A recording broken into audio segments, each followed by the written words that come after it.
ക്ലാസ്സിലേക്ക് എല്ലാവർക്കും സ്വാഗതം. ഇന്ന് നമുക്ക് പുതിയ പാഠമായ ആര് പഠിപ്പിക്കും എന്ന പാഠമാണ് പഠിക്കാനുള്ളത്. അതായത് രസിതം എന്ന യൂണിറ്റിലെ രണ്ടാമത്തെ പാഠമായ ആര് പഠിപ്പിക്കും. ആരല്ലൻ ഗുരുനാഥൻ, ആരല്ലൻ ഗുരുനാഥൻ, പാരിതിയിലെല്ലാം എന്നെ പഠിപ്പിക്കുന്നുണ്ടെന്തോ. ഇങ്ങനെ ഒരു കവിത കേട്ടിട്ടുണ്ടോ? ഒളപ്പമണ്ണ എഴുതിയ കവിതയാണിത്. അതായത് പാരിതി ലോകത്തിൽ നമ്മളെ എന്തെങ്കിലും പഠിപ്പിക്കാതെ ഒന്നുമില്ല. അതായത് നമുക്ക് എന്തും, ലോകത്തിലുള്ള എന്തും നമ്മെ എന്തൊക്കെയോ പഠിപ്പിക്കുന്നുണ്ട്. നാം അത് മനസ്സിലാക്കണം. ആ പഠിപ്പിക്കുന്നത് എന്താണെന്ന് സ്വയം നമ്മൾ അറിയാൻ ശ്രമിക്കണം. അപ്പോൾ ഈ ലോകം തന്നെ നമ്മുടെ മുന്നിൽ തുറന്നു കാണിക്കുന്നതിൻ്റെതായിട്ടുള്ള എല്ലാ രഹസ്യങ്ങളും. ആകാശത്തിനുണ്ട് ഒരുപാട് രഹസ്യങ്ങൾ, കടലിനുണ്ട് ഒരുപാട് രഹസ്യങ്ങൾ, ഭൂമിയിലെ എല്ലാ രഹസ്യങ്ങളുണ്ട്. അത് നാം കണ്ടെത്താൻ ശ്രമിക്കണം. മനസ്സിലായോ? അങ്ങനെ കണ്ടെത്തിയാണ് നാം ഇതുവരെ എത്തിയിരിക്കുന്നത്. ഈ ചിത്രം നോക്കൂ. ആരാണിത്? പരിചയമുണ്ടോ? അറിയുമല്ലേ? നിങ്ങൾ ടിവിയും അതുപോലെ ദൃശ്യമാധ്യമങ്ങളിലൊക്കെ ഒരുപാട് തവണ വരാവുന്ന ആളുകളാണ്. ഇദ്ദേഹത്തിന്റെ വേഷവിധാനത്തിൽ പ്രത്യേകതയുണ്ട് അല്ലേ? നമ്മുടെ രാജാക്കന്മാർ സാധാരണ ധരിക്കാറുള്ള വസ്ത്രങ്ങളല്ല ഇവർ ധരിച്ചിരിക്കുന്നത്. അതായത് ഇവർ ഇന്ത്യയിലെ തന്നെ മുഗൾ സാമ്രാജ്യത്തിലെ ചക്രവർത്തിയും അദ്ദേഹത്തിന്റെ മന്ത്രി എന്ന് പറയാം, പണ്ഡിതനും മന്ത്രിയുമായ ബീർബലുമാണ്. അക്ബർ ചക്രവർത്തിയും ബീർബലും. ഏതായിരുന്നു രാജവംശം? സാമ്രാജ്യം മുഗൾ രാജവംശം. 16-ാം നൂറ്റാണ്ടിൽ ഇന്ത്യ ഭരിച്ചിരുന്ന മുഗൾ രാജവംശത്തിലെ മൂന്നാമത് വന്ന ആളാണ്. അതായത് ബാബർ ആയിരുന്നു മുഗൾ വംശസ്ഥാപകൻ. പിന്നീട് അദ്ദേഹത്തിന്റെ മകൻ ഹുമയൂൺ, അദ്ദേഹത്തിന്റെ പുത്രനാണ് അക്ബർ. അക്ബർ 14-ാം വയസ്സിൽ ചക്രവർത്തിയായി. പിന്നീട് ബീർബലിനോടൊപ്പം അദ്ദേഹം വളരെ നന്നായി തന്നെ സുവർണ കാലഘട്ടം എന്നാണ് മുഗൾ രാജവംശം അറിയപ്പെട്ടിരുന്നത്. അക്ബറിന്റെ കാലഘട്ടം സുവർണ കാലഘട്ടമായിരുന്നു. അതായത് അക്ബറിന്റെ മാത്രമല്ല, മുഗൾ കാലഘട്ടം മുഴുവൻ. നമ്മുടെ ഇന്ത്യയിൽ താജ്മഹലും ചെങ്കോട്ടയും ഉണ്ടായത് ഈ കാലഘട്ടത്തിലാണ്. മനസ്സിലായി? അതുകൊണ്ട് മുഗൾ ചക്രവർത്തിയായിരുന്ന അക്ബറും അതുപോലെ തന്നെ അദ്ദേഹത്തിന്റെ മന്ത്രി എന്ന് പറഞ്ഞു.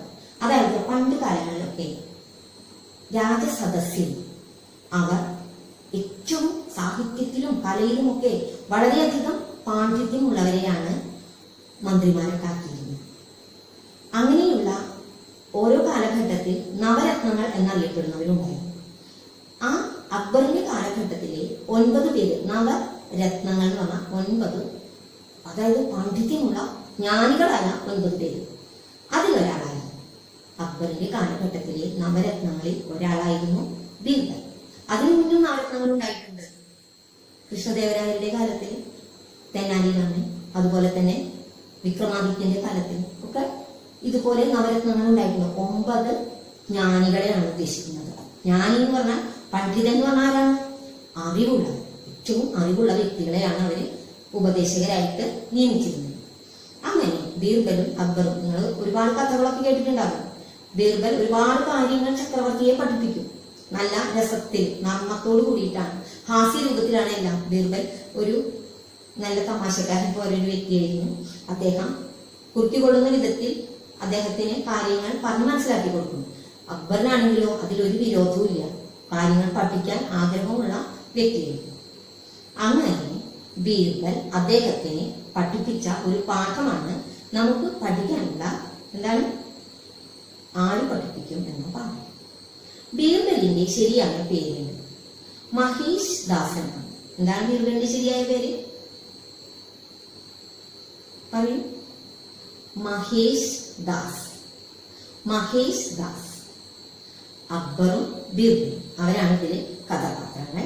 പിന്നീട് കുറച്ചു പേരൊക്കെ വരുന്നുണ്ട്. വൃദ്ധയായ ഒരു സ്ത്രീ വരുന്നുണ്ട്.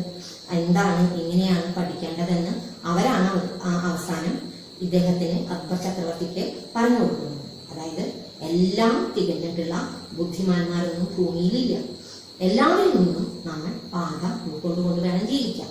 അതായത് ഇപ്പൊ നിങ്ങൾ ആലോചിച്ച് നോക്കൂ, മരപ്പണി ചെയ്യുന്ന ആളുകളെ പോലെ നമുക്ക് ചെയ്യാൻ പറ്റും. അല്ലെങ്കിൽ ഓരോന്നും നോക്കി നോക്കും, ഓരോ ജോലിക്കും അതിൻ്റെതായിട്ടുള്ള ഗുണങ്ങളുണ്ട്. അതിൽ അവർ മിടുക്കരാകുന്നു, അവരത് ചെയ്യുന്നു എന്ന് വിചാരിച്ച് നമുക്കും അത് ചെയ്യാൻ പറ്റില്ല. കണ്ട് പഠിക്കാം. പക്ഷെ നമുക്കറിയാവുന്ന കാര്യങ്ങൾ ചെറുതായാലും നമ്മൾ അതിൽ സന്തോഷിച്ചുകൊണ്ട് വേണം ജീവിക്കാൻ എന്നാണ് അവസാനം ഇതിൽ പറഞ്ഞു കൊടുക്കുന്നത്. മനസ്സിലായോ? എല്ലാ കാര്യങ്ങളും എല്ലാവരെ കൊണ്ടും ചെയ്യാൻ പറ്റില്ല. പക്ഷെ അറിയുന്ന കാര്യങ്ങൾ പഠിക്കാൻ ശ്രമിച്ചുകൊണ്ട് നമുക്ക് ജീവിക്കാം. മനസ്സിലായല്ലോ? പാഠം നിങ്ങൾ നന്നായി വായിക്കണം, മനസ്സിലാക്കണം. അധികം ബുദ്ധിമുട്ടുള്ള വാക്കുകളൊന്നും അതിലില്ല.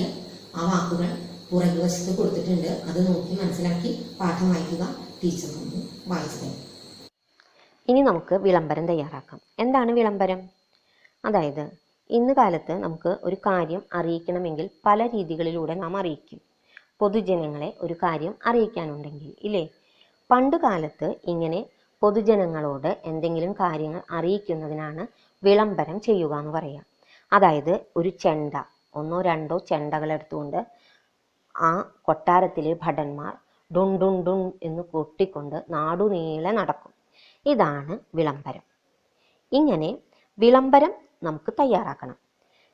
വിവിധ മേഖലകളിൽ പാണ്ഡിത്യമുള്ളവർ കൊട്ടാരത്തിൽ എത്തിച്ചേരണമെന്ന് അറിയിച്ചുകൊണ്ട് രാജാവ് പുറപ്പെടുവിപ്പിക്കുന്ന വിളംബരമാണ് തയ്യാറാക്കേണ്ടത്. മനസ്സിലായോ?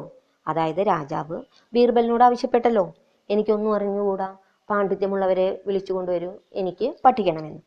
അപ്പോൾ എങ്ങനെയായിരിക്കും ബീർബലിൻ്റെ ആ ഭടന്മാർ വിളംബരം ചെയ്തിരിക്കുക? ആലോചിച്ചു നോക്കൂ. ഡുൺ ഡുൺ ഡും എന്നാണ് തുടങ്ങേണ്ടത് അല്ലേ? മാന്യമഹാജനങ്ങളെ, നമ്മുടെ രാജ്യത്തെ വിവിധ മേഖലകളിലുള്ള പണ്ഡിതന്മാരിൽ നിന്ന് അറിവ് സമ്പാദിക്കാൻ ചക്രവർത്തി തിരുമനസ് ആഗ്രഹിക്കുന്നു. അങ്ങനെയാകാം അല്ലേ?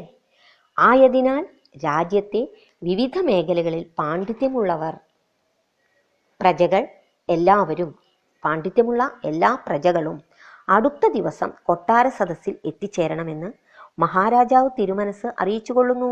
ഡുൺ ഡുൺ ഡുൺ ഡും. വീണ്ടും ഇടയ്ക്കിടയ്ക്ക് ഡുൺ ഡുണ്ടു എഴുതാണ്ട. കൊട്ടാരത്തിലെത്തുന്ന പണ്ഡിതന്മാർക്ക് പ്രത്യേക പാരിതോഷികങ്ങൾ മഹാരാജാവ് നൽകുന്നതാണ്. ഡുൺ ഡുൺ ഡും. ഇതാണ് വിളംബരത്തിൻ്റെ ഒരു മാതൃക. നിങ്ങൾക്ക് ഇതുപോലെ തന്നെ നിങ്ങൾ എഴുതേണ്ടതില്ല. നിങ്ങൾ സ്വന്തമായിട്ട് ഒരു വിളംബരം എഴുതിയുണ്ടാക്കി ടീച്ചർക്ക് അയച്ചു തരണം. അതുപോലെ ആരാണ് ബീർബലിനെ പഠിപ്പിച്ച ആ അധ്യാപിക? നിങ്ങൾക്ക് എന്തെങ്കിലും മനസ്സിൽ തോന്നുന്നുണ്ടെങ്കിൽ അതെഴുതി ടീച്ചറെ അറിയിക്കണം.